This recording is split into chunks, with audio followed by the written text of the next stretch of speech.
بسم اللہ الرحمن الرحیم۔ السلام علیکم ناظرین، کیسے ہیں آپ؟ امید ہے آپ سب خیریت سے ہوں گے۔ اگر آج آپ لوگوں نے درود پاک نہیں پڑھا تو برائے مہربانی درود پاک پڑھ لیجئے۔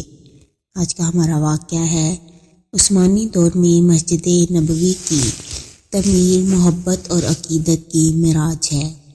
لوگ تاج محل کو محبت کی علامت قرار دیتے ہیں، مگر یقین کریں کہ عثمانی دور میں مسجد نبوی کی تعمیرات کی دنیا میں محبت اور عقیدت کی معراج ہے۔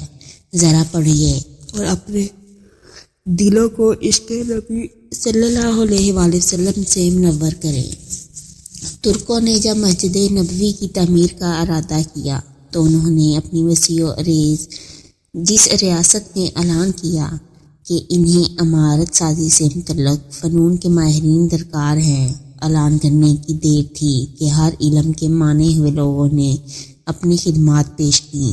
سلطان کے حکم سے استنبول کے باہر ایک شہر بسایا گیا جس میں اطراف عالم سے آنے والے ان ماہرین کو الگ الگ محلوں میں بسایا گیا۔ اس کے بعد عقیدت اور حیرت کا ایسا باب شروع ہوا جس کی نظیر مشکل ہے۔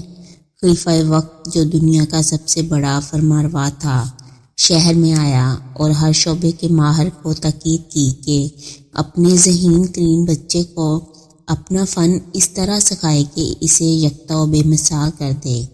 اس اثنا میں ترک حکومت اس بچے کو حافظ قرآن اور شہسوار بنائے گی۔ دنیا کی تاریخ کا یہ عجیب و غریب منصوبہ کئی سال جاری رہا۔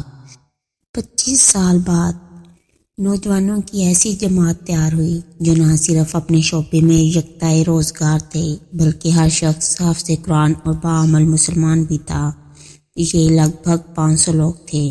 اسی دوران ترکوں نے پتھروں کی نئی کانیں دریافت کیں، جنگلوں سے لکڑیاں کٹوائیں، تختے حاصل کیے گئے اور شیشے کا سامان باہم پہنچایا گیا۔ یہ سارا سامان نبی کریم صلی اللہ علیہ وآلہ وسلم کے شہر پہنچایا گیا تو ادب کا یہ عالم تھا کہ اسے رکھنے کے لیے مدینہ سے دور ایک بستی بسائی گئی تاکہ شور سے مدینہ کا ماحول خراب نہ ہو۔ نبی صلی اللہ علیہ وآلہ وسلم کے ادب کی وجہ سے اگر کسی پتھر میں ترمیم کی ضرورت پڑتی تو اسے واپس اسی بستی بھیجا جاتا۔ ماہرین کو حکم تھا کہ ہر شخص کام کے دوران باوضو رہے اور درود شریف اور تلاوت قرآن میں مشغول رہے۔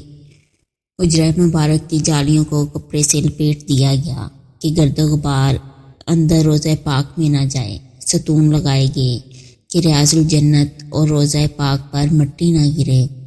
یہ کام 15 سال تک چلتا رہا اور تاریخ عالم گواہ ہے۔ ایسی محبت، ایسی عقیدت سے کوئی تعمیر نہ کبھی پہلے ہوئی نہ کبھی بعد میں ہوگی۔ سبحان اللہ۔